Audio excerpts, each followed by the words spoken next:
নমস্কাৰ 24 লাইভ চাই থকাৰ বাবে ধন্যবাদ আৰু এই মুহূৰ্তত লৈ আহিছো এটা ডাঙৰ খবৰ মুখ্যমন্ত্ৰীয়ে কৰিলে পুনৰ এটা ডাঙৰ ঘোষণা অসমৰ গাঁওসমূহত গঢ়ি তোলা হ'ব নিখাৰ ভাগৰ স্কুল আৰু নাইট স্কুল খুলি দিয়া হ'ব বুলি উল্লেখ কৰা হৈছে মুখ্যমন্ত্ৰী গৰাকীয়ে উল্লেখ কৰিছে যে অসমৰ গাঁওসমূহত এতিয়া দিয়া হ'ব নাইট স্কুল কেনেকৈ বা কিয় এই নাইট স্কুলৰ প্ৰযোজ্য হ'ব বা কেনেকৈ খোলা হ'ব এই নাইট স্কুল আমি সবিস্তাৰে জনাম এই খবৰত মুখ্যমন্ত্ৰী ডক্টৰ হিমন্ত বিশ্ব শৰ্মাৰ ডাঙৰ ঘোষণা ৰাজ্যৰ শিক্ষা খণ্ডক লৈ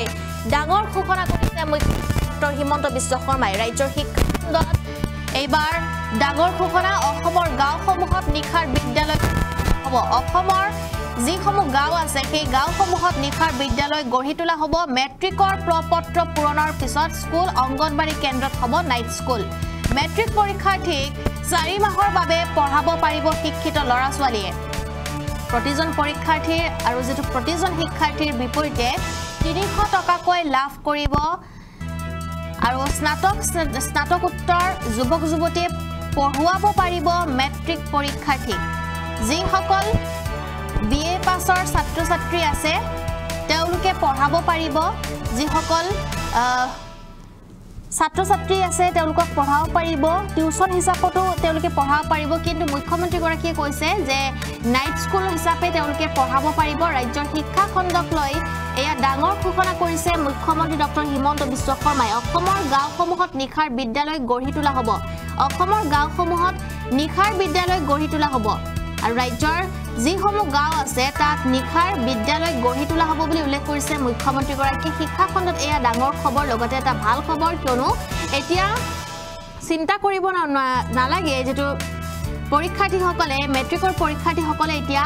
চিন্তা কৰিব নালাগে কিয়নো মেট্ৰিকৰ পৰীক্ষাৰ্থীসকলক পঢ়াব এতিয়া গাঁৱৰে শিক্ষিত যুৱক যুৱতীসকলে আৰু নিখাৰ ভাগত তেওঁলোকে পঢ়াব বিনামূলীয়াকৈ নহয় 300 টকাকৈ দিব লাগিব আৰু 300 টকাকৈ দি তেওঁলোকে পঢ়িব পাৰিব টিউচন কৰিব পাৰিব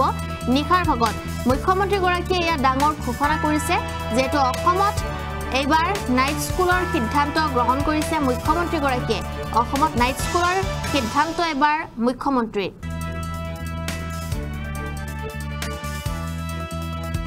ফৰ্ম ফিলআপ হৈ অক্টোবৰ মাহত ফৰ্ম ফিলআপ হৈ যোৱাৰ পিছত ফেব্ৰুৱাৰী মাৰ্চলৈকে অসমৰ গাঁওসমূহত